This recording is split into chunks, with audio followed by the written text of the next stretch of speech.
The first time I saw the cover, I felt the air leave my lungs in a sudden, violent rush, like I'd been plunged into ice water. There it was, under the sterile, fluorescent lights of a bookstore I didn't even remember walking into. A hardcover sleeve of dusky purple and gold, with a title that felt like a punch to the gut: The Cartographer's Daughter. It wasn't my title. Mine was simpler, more direct. But it was my story. I knew it in my bones, a deep, primal certainty that bypassed all logic and went straight for the soul. My hand trembled as I reached for it. The smooth, cool paper, a betrayal against my fingertips. I felt a strange sense of dissociation, as if I were watching a character in a movie do this, not myself. I flipped it over, my eyes scanning the author's bio. The photo was of a smiling, dark-haired woman I'd never seen before, someone with kind eyes and a confident tilt to her head. The name was Eliza Vance, a ghost, a phantom, a thief.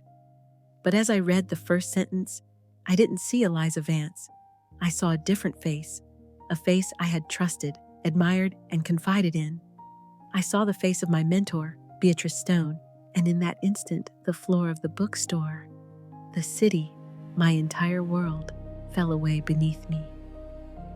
My dream of becoming a writer wasn't some fleeting whim. It was the very architecture of my being. From the time I was a little girl, I filled notebooks with stories, poems, and observations. It was a calling, a quiet but persistent hum beneath the surface of my life. My particular story, the one I felt compelled to tell, was born from a box of my grandmother's old letters and journals I found in my parents' attic one sweltering summer afternoon. She had been a cartographer for the U.S. Geological Survey in the 1950s, a woman in a man's world who had traveled to the most remote corners of Alaska to map the wilderness. But her journals weren't just about topography and survey lines. They were filled with exquisite, painful, and beautiful observations about solitude, love, and the secret maps we all carry inside ourselves. The paper was brittle, the ink faded to a soft blue, but her voice was as clear as a bell. She wrote about her clandestine affair with a bush pilot named Gus, the child she gave up for adoption. My mother's half-sister, a family secret nobody ever spoke of, and her quiet battle with depression, which she called the gray blankness on the map of the heart. This was the story I had to write. Not just a biography of a remarkable woman, but a memoir of discovery, tracing my own journey to uncover her past while navigating the unmapped territories of my own life as a young woman in a world that often felt just as wild and uncharted. It was deeply personal, woven from the threads of my DNA, my inheritance. The structure I envisioned was unique. Each chapter would be framed around a specific map my grandmother had drawn, connecting the geographical landscape to her emotional one, and then to mine. The concept felt electric, singular. It was my heart, bound in an idea. For 2 years, I worked on it relentlessly. I transcribed every journal, organized every letter, and even used my savings to travel to Alaska for a month, walking the same ground she had, trying to breathe the same crystalline air.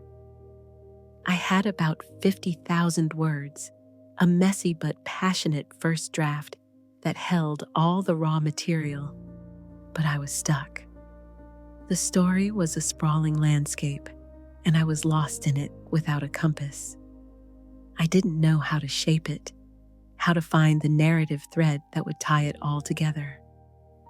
I needed a guide, someone who had walked the path before me. That's when I found Beatrice Stone. She was a literary lioness, a finalist for the National Book Award for her own searing memoir a decade earlier. She was now teaching a selective, high-priced advanced memoir workshop in the city. Her writing was everything I aspired to: honest, lyrical, and unflinching. Getting into her class felt like winning the lottery. I submitted the first chapter of my book, the one about finding my grandmother's hidden journals in the attic, and a week later, I received a personal email from her. "Your voice is a discovery," she wrote. I was immediately captivated by the idea of emotional cartography. "Let's work together." The first few weeks of the workshop were a dream. Beatrice was brilliant. She was sharp, witty, and had this incredible ability to see the heart of a story and tell you exactly how to excavate it. She was in her late 50s, with a cascade of silver hair she wore in an elegant twist, and eyes that seemed to hold a universe of stories. She created an atmosphere of intense trust and vulnerability in our small group of 8 writers. We shared our deepest, most personal work, and she guided our critiques with a gentle but firm hand. In one of our first sessions, after I read a passage about my grandmother's depression, the room was silent. Beatrice let the quiet hang in the air for a moment before speaking. "Don't ever shy away from that," she said, her gaze fixed on me. "That gray blankness is the emotional core. That's the territory only you can map for us." She took a special interest in my project. "This isn't just a book, Clara," she told me during our first one-on-one meeting in a cozy corner of a coffee shop that smelled of roasted beans and old books. "This is a legacy." The cartography metaphor, it's genius. It's the kind of hook publishers dream of. Her praise was like sunlight after a long winter. I soaked it in, feeling my confidence bloom. I started to see her not just as a teacher, but as a true mentor. She asked me to stay after class to talk about the publishing world. She explained the process of finding an agent, the importance of a polished proposal, and the different types of book deals. "You have a big book here, Clara," she'd say, her voice low and conspiratorial, leaning across the table. "A very big book. We just need to get it right. Don't rush it." Trust wasn't just built, it was poured into a foundation of admiration and gratitude. I shared everything with her. I sent her my messy drafts, my rambling outlines, the transcribed journals of my grandmother. I even shared the most painful parts, the discovery of the secret adoption, my own struggles with anxiety that so closely mirrored my grandmother's gray blankness.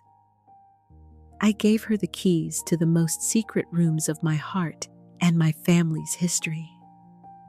We created a shared cloud folder where I uploaded my work and she would leave comments, her insights like little breadcrumbs leading me out of the woods. "I have an idea for the structure," she said one afternoon, tapping her pen on my manuscript. "It's good, but it could be great. What if you braided the narrative? Your present-day journey of discovery, her past through the journals, and a third, more reflective voice that ties the universal themes together. The mapmaker, the explorer, the woman."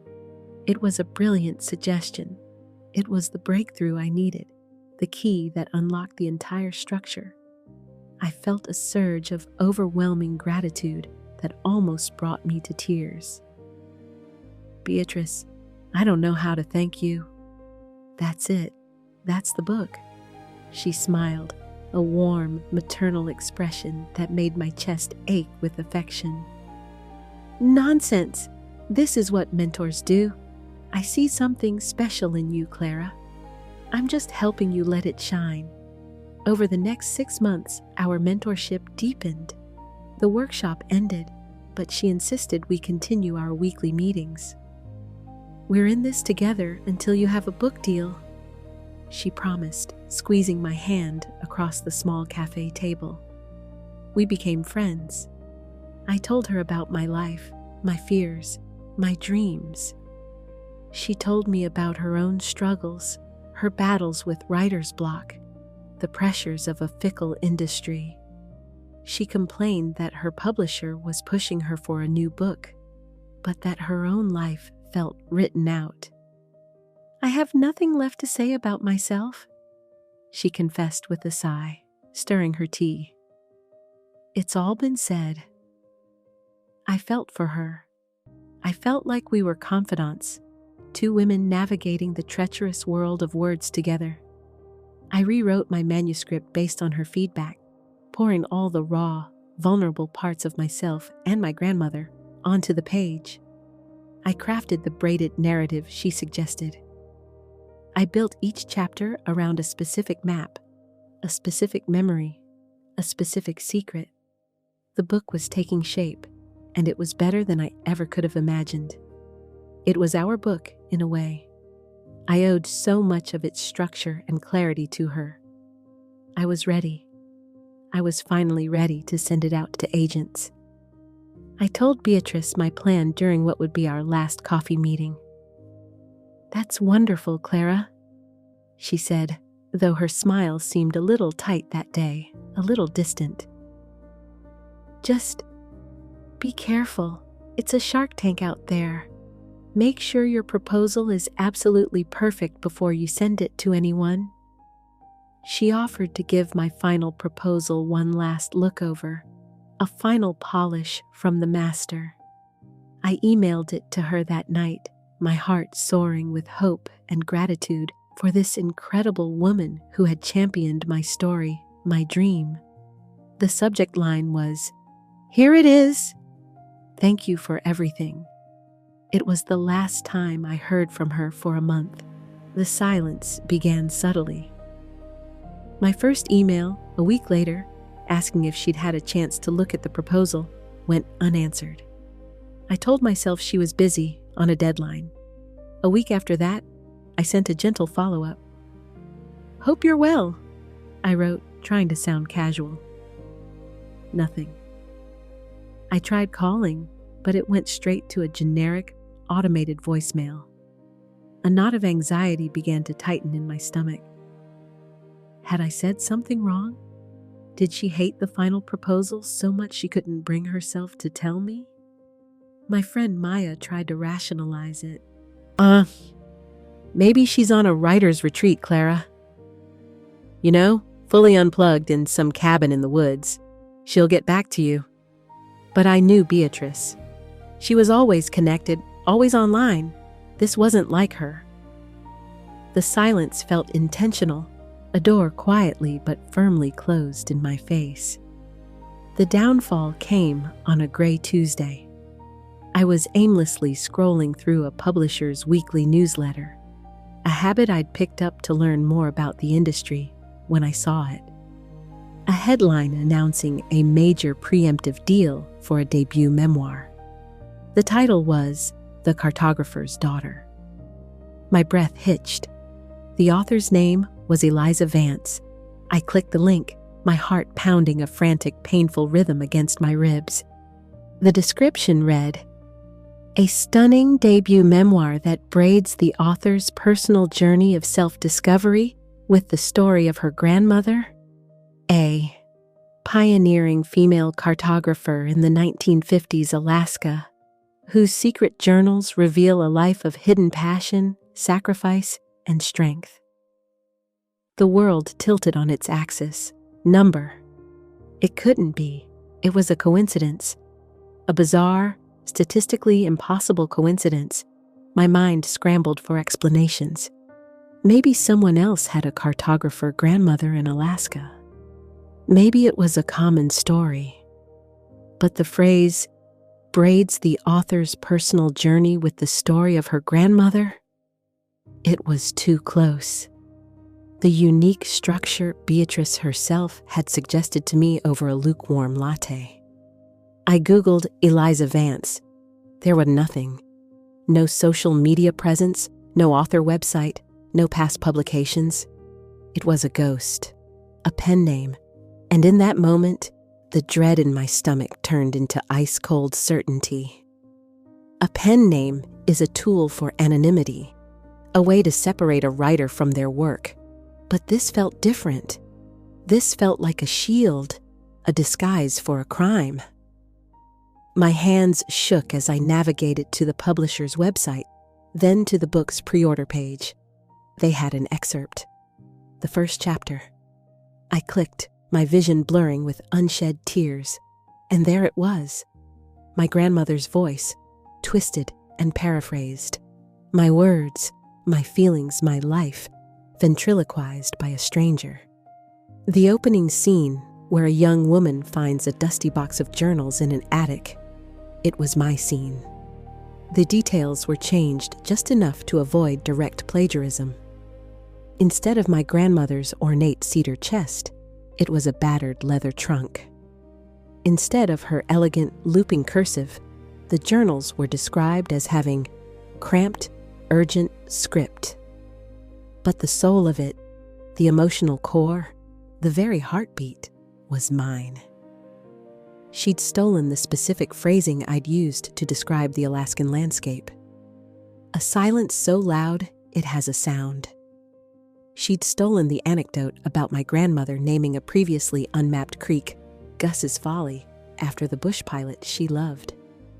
It was all there, thinly veiled, repurposed, and repackaged for mass consumption.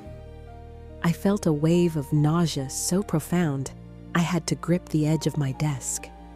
It was a violation deeper than I could have imagined. She hadn't just stolen my idea.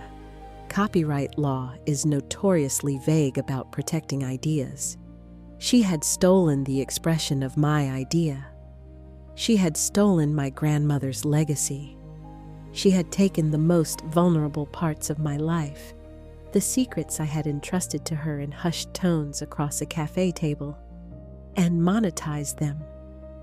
The shared cloud folder, the countless emails, the drafts, they weren't tools of mentorship. They were a data mine. She had harvested my life for her next book. My first coherent thought was to call her. I dialed her number, my finger jabbing at the screen, straight to voicemail. "Beatrice," I started, my voice cracking with a mix of fury and pleading.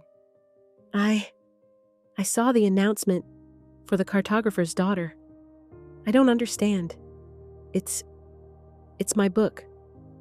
Please, just call me back." Of course, she never did.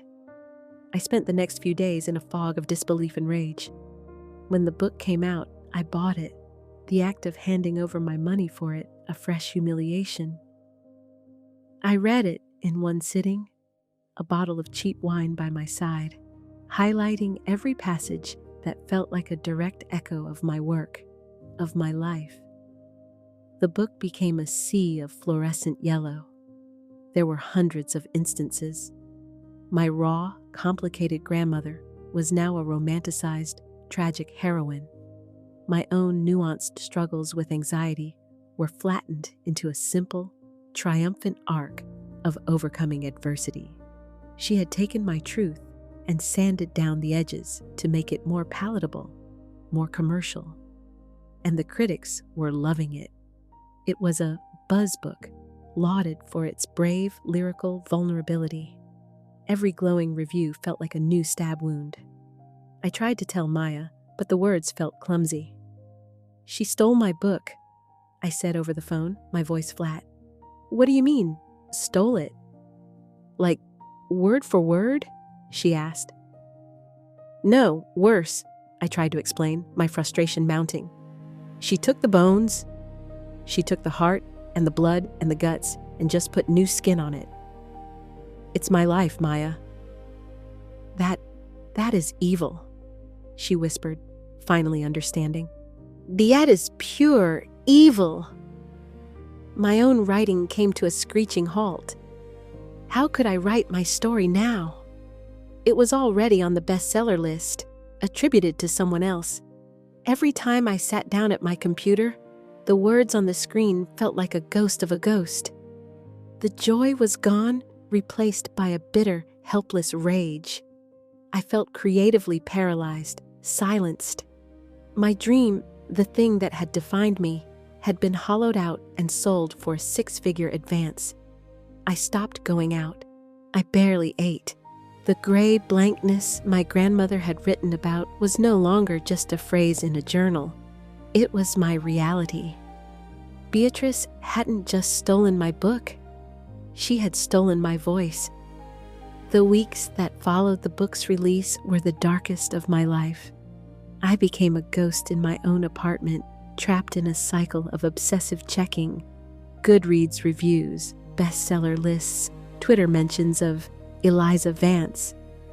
Each positive comment was a fresh torment. The public adored her. They praised her honesty, her raw emotion, my raw emotion. "This is one of the most authentic memoirs I've ever read," one review gushed. I wanted to scream. I felt like a ghost haunting my own life, invisible while an imposter wore my skin and took bows for my pain. My friends tried to help, but they were at a loss. "You should sue her," Maya insisted, her eyes flashing with righteous anger over a cup of tea she'd forced me to drink. "We'll start a GoFundMe. People will help." But I knew it wasn't that simple. My first step was seeking legal advice. I found an intellectual property lawyer and paid a painful $500 for an hour of his time. My hands shook as I laid out the story, pushing my highlighted copy of the book and printouts of my manuscript across his polished mahogany desk. He listened patiently, his brow furrowed, his expression grim. The verdict was crushing. "It's going to be very, very difficult, Clara," he said, his voice gentle but firm. Copyright law protects the specific expression of ideas, not the ideas themselves. She was clever, insidiously clever. She didn't copy and paste. She paraphrased. She took the factual scaffolding of your family story, which isn't protectable, and the core themes, and wrote them in her own words. To win a case, we'd have to prove substantial similarity in the expression, and that's a very high bar to clear. He laid out the reality of it. The cost would be astronomical, easily tens of thousands of dollars just for the initial filings. Beatrice, backed by a major publisher, would have a legal team that could bury me in motions and delays for years. And the emotional toll? "They'll put you on the stand and paint you as a disgruntled student, a fantasist who is jealous of her mentor's success," he warned, his eyes full of pity. "They will take your emails and twist them to make you look unstable. It will be brutal." I left his office feeling smaller and more hopeless than ever.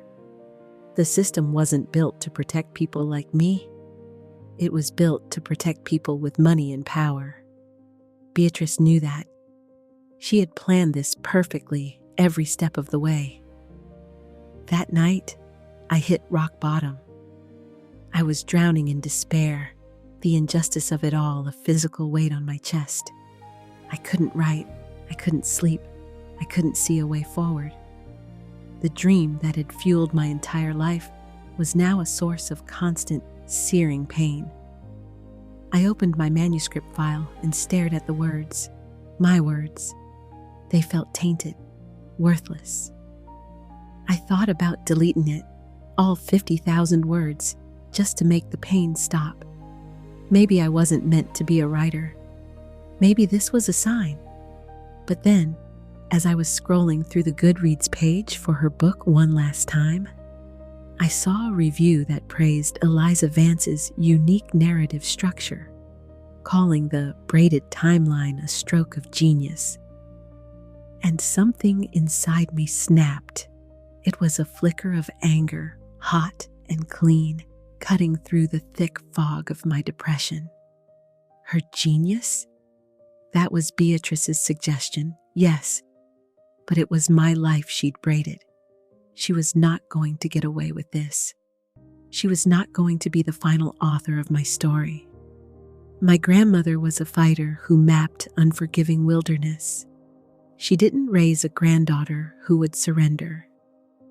My legal options were limited, but the lawyer had said something that stuck with me. To prove a case, you need evidence. You need a paper trail. And I had one, a digital one. A jolt of adrenaline, the first I'd felt in months, shot through me. The shared cloud folder. I opened my laptop, my fingers flying across the keyboard. I logged into the account, my heart pounding. And there it was, a complete, time-stamped history of our mentorship. Every file I had uploaded, every single comment she had made. The evolution of my manuscript, from a messy draft to a polished proposal, was laid out in a perfect, undeniable timeline. I could see the exact date I uploaded the chapter about my grandmother giving her child up for adoption.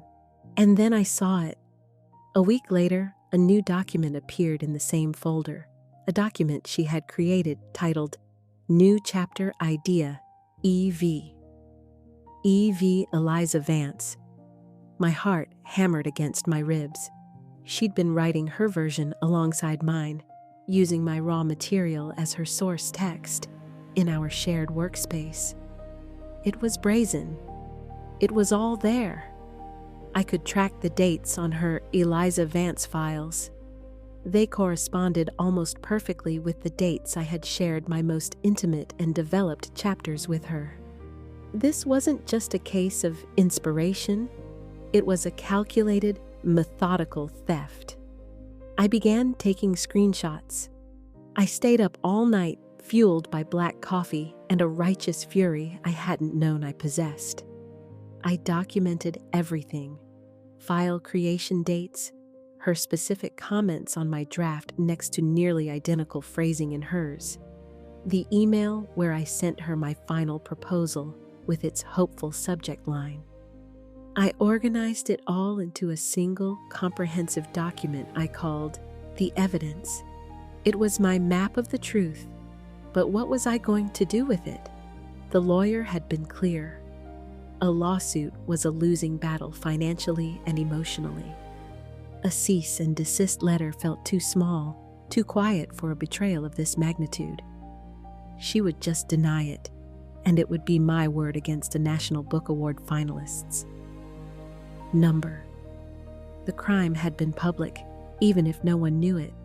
The justice had to be public, too. The idea was terrifying. It meant putting myself out there, making myself vulnerable on a massive scale. But the thought of staying silent was even worse. I decided to write my story. Not my grandmother's story, but this story. I opened a new document, and for the first time in months, the words came.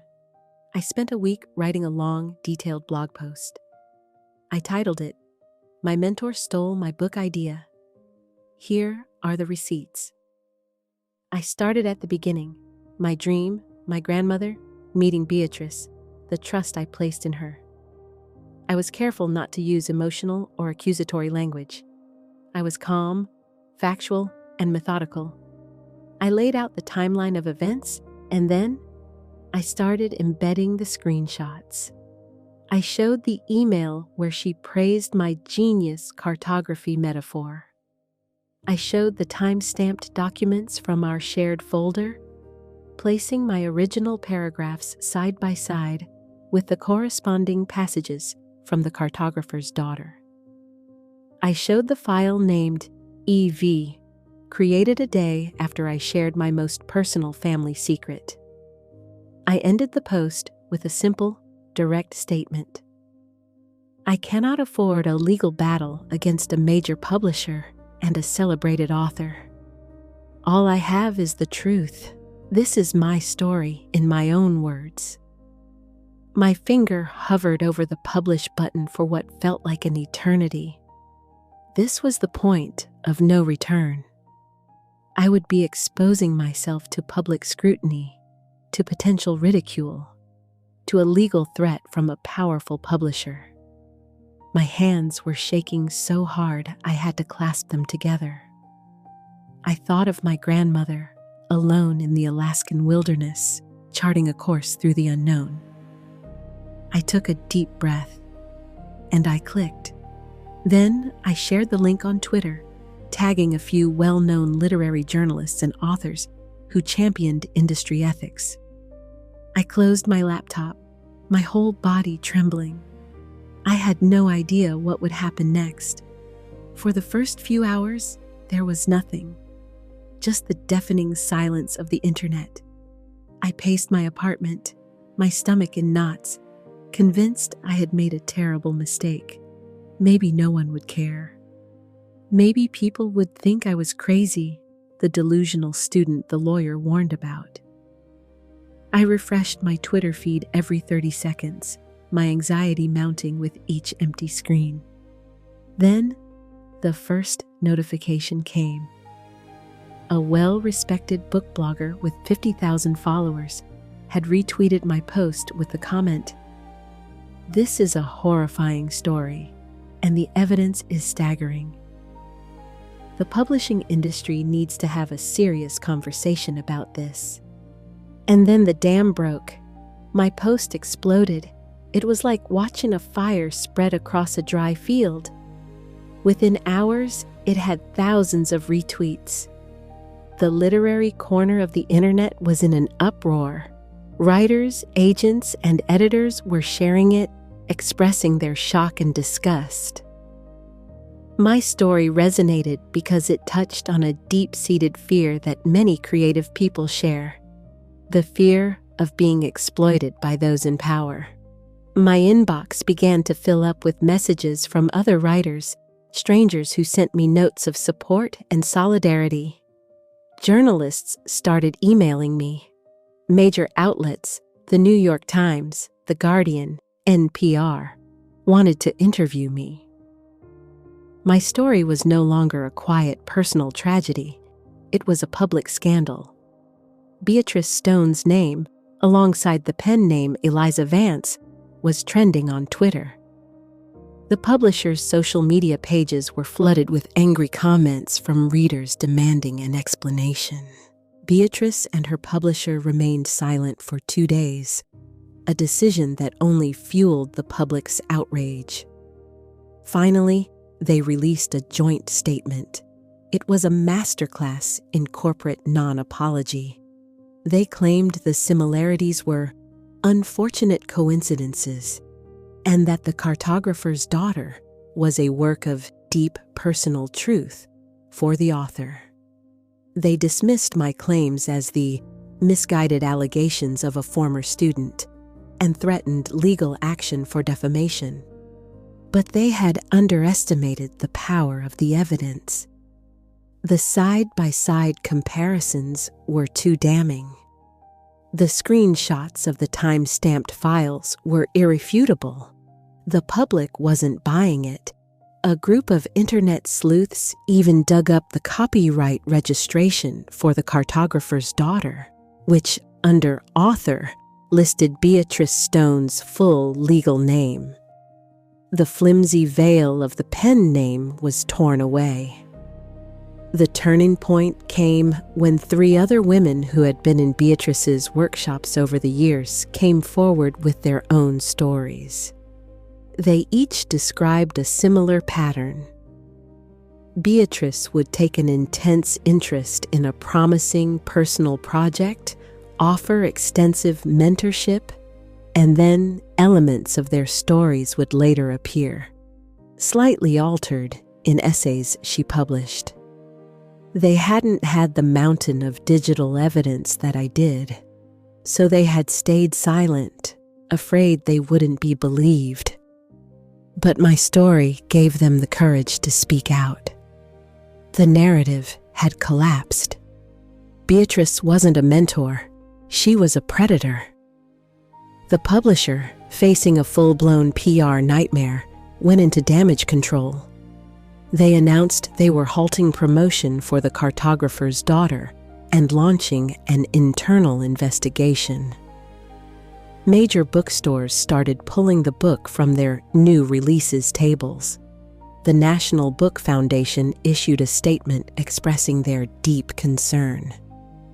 Beatrice's reputation was in freefall. Amidst the chaos, something incredible happened. I received an email from a woman named Sarah Collins, a senior editor at one of the Big 5 publishing houses. It was an email that changed my life. "Dear Clara," it began. "I, along with the rest of the publishing world, have been following your story. I am appalled by what you have endured, but more than that, I am struck by the power and beauty of your writing in your blog post. It's clear that you are the true owner of this story. I have to ask, what is the book you wanted to write?" We met for a video call the next day. I was nervous, but Sarah was warm and empathetic. Her questions gentle and insightful. I found myself telling her everything, not just about the theft, but about my grandmother, about the faded ink on the journal pages, about the maps, about the story of legacy and discovery I had originally set out to tell.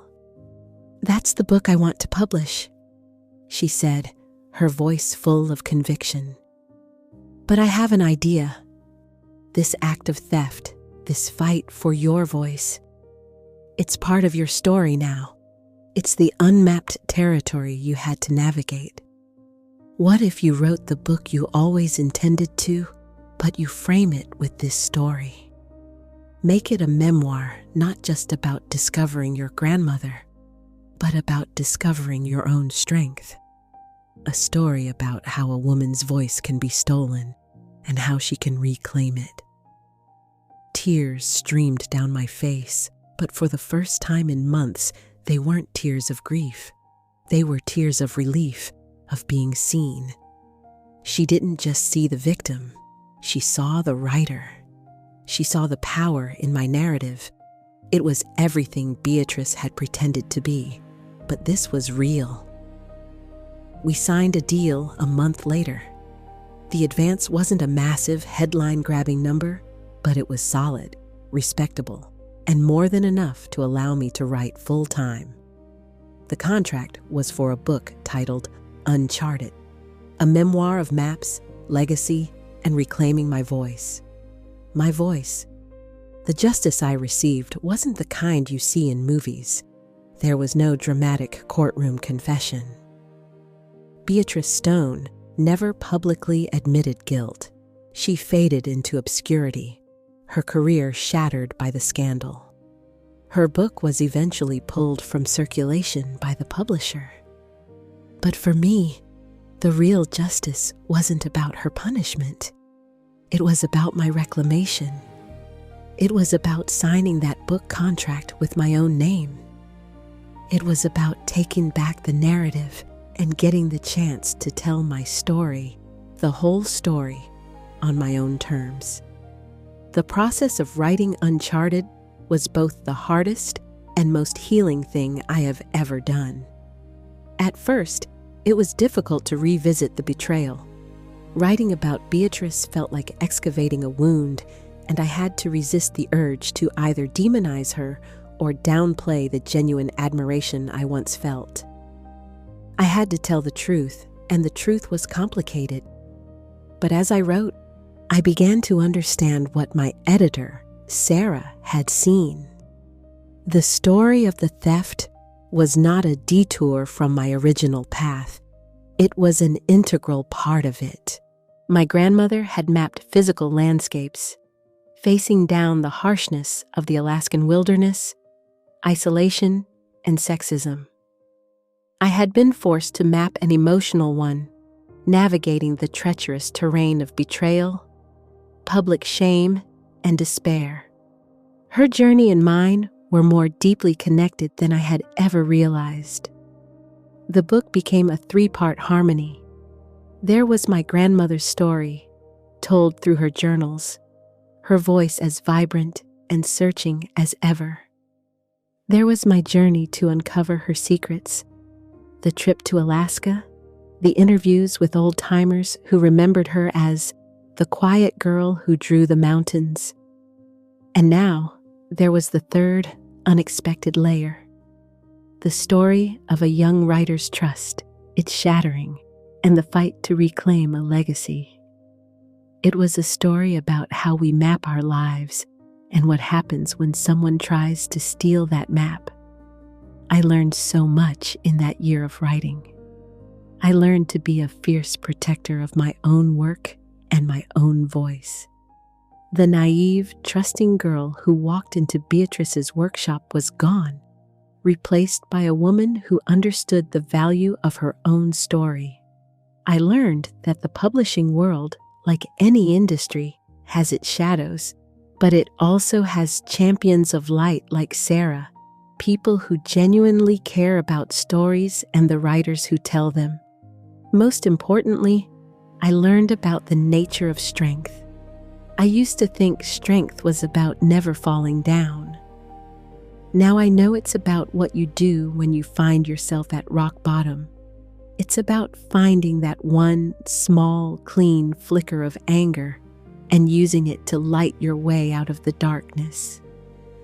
It's about understanding that your voice is the one thing no one can ever truly steal, because it is born from a place inside you that is uniquely, unalterably yours. They can copy the words, but they can't copy the soul. My book, Uncharted, came out 2 years after The Cartographer's Daughter had been pulled from the shelves. Holding it in my hands for the first time was a feeling I will never forget. My name was on the cover. My grandmother's picture was on the back, a black and white photo of her squinting into the Alaskan sun. A map rolled under her arm. Inside, on the dedication page, were the words, "For my grandmother, who taught me that the map is not the territory, and that the only way forward is to chart your own." The book found its readers. It wasn't a runaway bestseller, but it was embraced for its honesty. The story resonated with women who had felt silenced, who had their ideas dismissed, or who had fought to have their voices heard in a world that often tries to speak for them. The reviews were gratifying, not just because they praised the writing, but because they understood the journey. They saw the story behind the story. A few months after it was published, I did a reading at a bookstore in my city.